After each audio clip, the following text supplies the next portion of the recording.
ღვინისა და ალკოჰოლური სასმელების გაზრდილი ექსპორტი მსოფლიოს ბაზრებზე გასულ წელს საქართველოდან მსოფლიოს 72 ქვეყანაში 95 მილიონამდე ლიტრი 276 მილიონი დოლარის ღირებულების ღვინო გავიდა.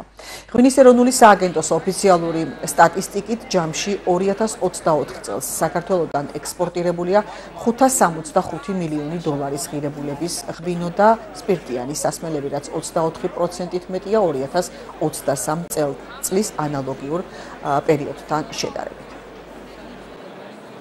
ქართული ღვინის ექსპორტის ტენდენცია კვლავ შენარჩუნდა.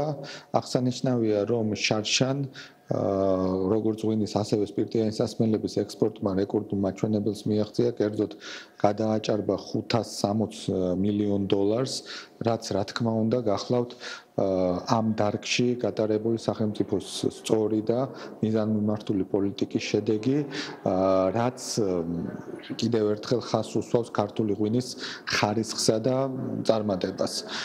მინდა აღვნიშნო, რომ გეოგრაფიაც ქართული ღვინის ექსპორტის გაიზარდა, უკვე 70 ქვეყანაზე მეტში გადის ქართული ღვინო, ასევე აღსანიშნავია იმ სტრატეგიულ ბაზრებზე წარმატება, როგორიც არის ამერიკის შეერთებული შტატები, პოლონეთი, გერმანია და ასე შემდეგ.